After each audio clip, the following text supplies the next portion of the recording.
ईद कुर्बान की आमद शहर में कायम करदा मवेशी मंडियों में जानवरों की आमद का सिलसिला जारी है।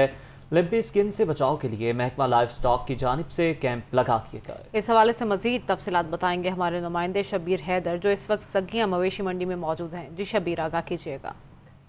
जी, ईद कुर्बान की आमद है। शहर में कायम करदा मवेशी मंडियों में जानवरों की आमद का भी सिलसिला जारी है और बड़ी तादाद में जानवर जो हैं वो शहर लाहौर में लाए जा रहे हैं। और इसके साथ साथ जो है महकमा लाइफ स्टॉक की जानिब से टीमें भी जो हैं वो तैनात कर दी गई हैं कि जितने भी दूसरे शहरों से जानवर आ रहे हैं उनको पहले उनके पास जो है वैक्सीनेशन सर्टिफिकेट देखा जा रहा है कि आया कि उसको लंपी स्किन की वैक्सीन लगी हुई है। यानी अगर वैक्सीनेशन सर्टिफिकेट के बगैर कोई जानवर आ रहा है तो उसको उतारने की इजाज़त नहीं दी जा रही। पहले उसको यहाँ पर चेक किया जाता है और उसको वैक्सीनेशन सर्टिफिकेट और वैक्सीनेट करने के बाद जानवरों को उतारा जाता है। अगर किसी जानवर के अंदर लंपी स्किन बीमारी की कोई भी तशखीस हो जाती है तो उसको जो है करंटीना सेंटर मांगा मंडी अस्पताल में जो है मुंतकिल कर दिया जाता है, वहाँ पर उसका इलाज मिल जाता है। मेरे साथ इस वक्त मौजूद हैं महकमा लाइफ स्टॉक के डॉक्टर फवाद। उनसे बात करते हैं कि वो लंपी स्किन बीमारी को आम आदमी कैसे पहचान सकता है। जानवर को पूरी तरह से हाथ लगाया जाए, यूँ उसके ऊपर पूरी जिल्द पे हाथ फेरा जाए और अगर कोई भी गिल्टी या नोड्यूल फील होता है तो आप उस जानवर से एहतियात बरतें,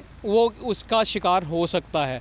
अगर उसमें कोई गिल्टी महसूस नहीं होती तो आपका जानवर माशाल्लाह तंदुरुस्त है और उसमें कोई किसी किस्म का मसला नहीं होगा। अगर कोई भी ख़रीदार है जो ख़रीदने के लिए आ रहा है तो उसको चाहिए कि पहले महकमा लाइफ स्टॉक के डॉक्टरों से रजू करें और उनकी मशावरत कर लें अगर कहीं पर उनको शक व शुबहात नज़र आ रहे हैं। जी।